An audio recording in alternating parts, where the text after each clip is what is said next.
के अंदर पूरा हुआ, आज वह वहां पर आप सबके लिए उपलब्ध है। सरकार का प्रयास रहा है तीर्थ स्थल पर श्रद्धालु जनों के लिए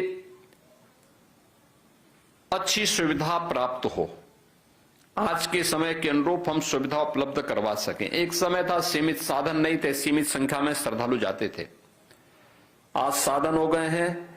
उत्तर प्रदेश में तो आप देखते होंगे कितनी बड़ी संख्या में, अगर हम गत वर्ष देखें 2025 में उत्तर प्रदेश 164 करोड़ श्रद्धालु उत्तर प्रदेश के अंदर अलग अलग धर्म स्थलों पर अलग अलग क्षेत्रों में आए, जिसमें 66 करोड़ तो अकेले प्रयागराज महाकुंभ में आए। काशी में काशी विश्वनाथ धाम, अयोध्या में श्री राम जन्मभूमि, मथुरा वृंदावन में, अलग अलग क्षेत्रों में करोड़ों की संख्या में श्रद्धालु जनों का आगमन एक चुनौती भी है और उस चुनौती के साथ साथ एक अवसर भी होता है। सरकार अपने स्तर पर प्रयास करती है कि हम अच्छी सुविधा दे सकें, आवागमन के भी, जन सुविधाओं के लिए भी, और जो भी जन पर्यटकगण आते हैं उनके लिए अच्छी सुविधा वहां पे उपलब्ध हो सके। क्योंकि कैलाश मानसरोवर की यात्रा उत्तर प्रदेश सरकार उत्तर प्रदेश के अंदर और भारत सरकार भारत के अंदर सुविधा उपलब्ध करवा सकती है, लेकिन इसके बाहर दूसरे देशों को इस सुविधा के साथ जुड़ना होता है और उस समय उनका व्यवहार ये किसी से छुपा हुआ नहीं है। जैसे तैसे वो यात्रा वहां पर श्रद्धालु संपन्न होती है, लेकिन फिर भी हम लोग उसके साथ जुड़ते हैं, क्योंकि उस असुविधा में भी हमारी आस्था भारी पड़ती है और आस्था के कारण हम सभी लोग जाकर के देवादेव महादेव का दर्शन करते हैं।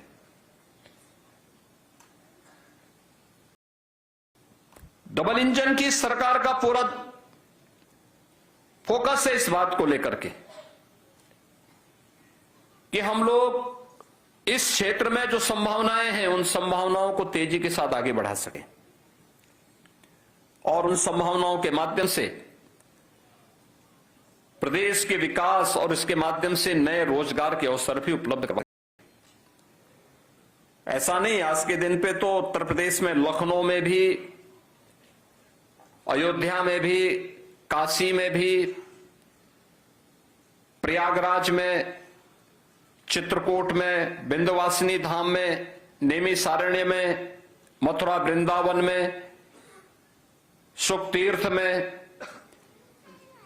पर्यटन से जुड़े हुए केंद्रों में, अन्य तीर्थ स्थलों पर्यटन के लिए और पर्यटकों के लिए ढेर सारी सुविधाएं पिछले 8-9 वर्षों के अंदर सरकार ने उपलब्ध करवाई हैं और इन सुविधाओं को और अच्छा करने का प्रयास भी किया जा रहा है।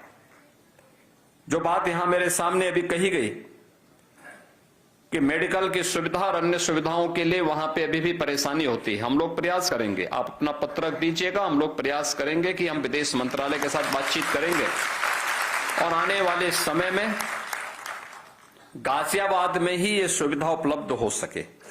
इसके लिए क्या कुछ हो सकता है, क्योंकि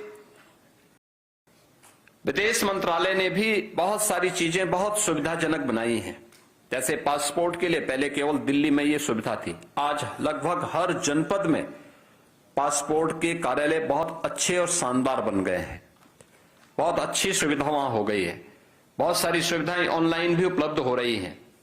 हम लोग ये प्रयास करेंगे कि क्या हो सकता है। अवस्थी जी से मैं कहूंगा कि थोड़ा इसमें लग करके और कैसे कैलाश मानसरोवर भवन के पास ही इस सुविधा को उपलब्ध करवाने में अगर विदेश मंत्रालय सहयोग करता है तो इस सुविधा को कैलाश मानसरोवर, जब कैलाश मानसरोवर की यात्रा होती है तो उस समय कैलाश मानसरोवर के श्रद्धालुओं के लिए, शेष समय अन्य धार्मिक यात्रा में भी उसकी उपलब्धता सुनिश्चित हो।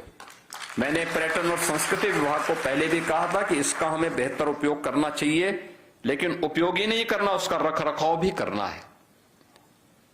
रखरखाव बेहतर तरीके से हो। अगर कोई चीज बनी है, हमारा दायित्व बनता है कि हम उसको सही देखभाल करें, उसका संरक्षण करने का दायित्व भी हमारा है। यही हमारी कृतज्ञता होती है अपने परंपरा के प्रति, अपने धार्मिक स्थलों के प्रति। कैलाश मानसरोवर की यात्रा में आपको जाने का अवसर प्राप्त हुआ।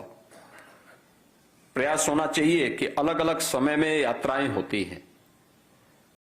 उत्तराखंड में भी 4 धाम हैं, देश के अंदर भी 4 धाम हैं, और उत्तर और दक्षिण को जोड़ने के लिए प्रधानमंत्री मोदी जी ने बहुत सारे प्रयास प्रारंभ किए। काशी तमिल संगमम का कार्यक्रम काशी में पिछले 4-5 वर्षों से लगातार चल रहा है। तमिलनाडु और उत्तर प्रदेश को जोड़ने के 2 माध्यम हैं। उत्तर प्रदेश में बाबा विश्वनाथ का धाम है और तमिलनाडु में रामेश्वरम धाम है। हमारा प्रयास होगा आने वाले समय में उत्तर प्रदेश के श्रद्धालु रामेश्वरम की यात्रा में जाएं। उत्तर प्रदेश के श्रद्धालुओं के लिए रामेश्वरम की यात्रा और सुगम हो सके, रेलवे मंत्रालय के द्वारा उस प्रकार की सुविधाएं उपलब्ध कराई जाती हैं। हम लोग उसके साथ भी बातचीत करके प्रयास करेंगे कि काशी से बाबा विश्वनाथ का दर्शन करके गंगा जल लेकर के और यहां से गंगा जल लेकर के अगर रामेश्वरम की यात्रा करने के लिए क्या सुविधा हो सकती है, तो इसको और अच्छे ढंग से रिफाइंड करके इसको आगे बढ़ाने में प्रदेश सरकार को भी इस सुविधा को बढ़ाने में, इस सुविधा को प्रदान करने में मदद मिलेगी। क्योंकि उत्तर से दक्षिण को जोड़ने, एक भारत श्रेष्ठ भारत के निर्माण में इससे और सहायता प्राप्त होगी। मीडिया के माध्यम से प्रचार प्रसार करने का दायित्व है, यह पर्यटन, संस्कृति और धर्मार्थ कार्य विभाग का होना चाहिए। यात्रा के समय हमारे पास उस प्रकार का ऐप मौजूद हो, सोशल मीडिया के माध्यम से, डिजिटल मीडिया के माध्यम से, विजुअल मीडिया और प्रिंट मीडिया के माध्यम से इस प्रकार का प्रचार प्रसार हमें व्यापक रूप से करना चाहिए।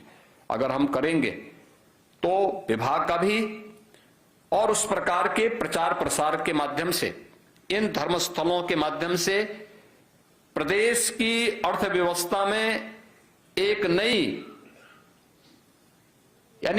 पहचान उसे प्राप्त होती है, अर्थव्यवस्था मजबूत होती है। प्रयाग में महाकुंभ हुआ, 66 करोड़ श्रद्धालु आए और 66 करोड़ श्रद्धालुओं के आने से उत्तर प्रदेश की अर्थव्यवस्था पर क्या प्रभाव पड़ा, आज ये सब दिखाई देता है। इसका प्रभाव है। इस प्रकार के आयोजन अपने आप में देश को जोड़ने के बहुत अच्छे माध्यम बनते हैं। हम लोगों ने देखा, जो लोग उत्तर प्रदेश में पहली बार आए,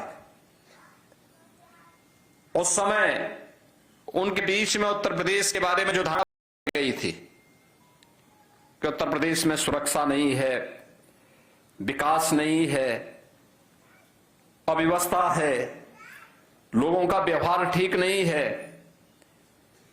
जब उन्होंने उत्तर प्रदेश में आकर के देखा कि उनके राज्य से अच्छी सड़कें हैं, उन्होंने जब उत्तर प्रदेश में आकर के देखा लोगों का व्यवहार बहुत अच्छा है, उन्होंने जब यहां देखा कि यहां पे बेहतरीन सुविधाएं हैं।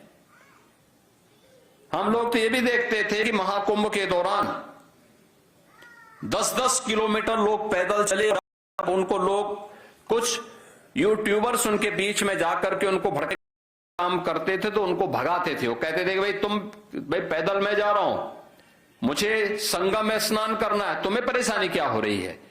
ये भी हम लोगों ने देखा है कि दूर दराज से आने वाला श्रद्धालु इस तरीके से डपट करके उन्हें बाहर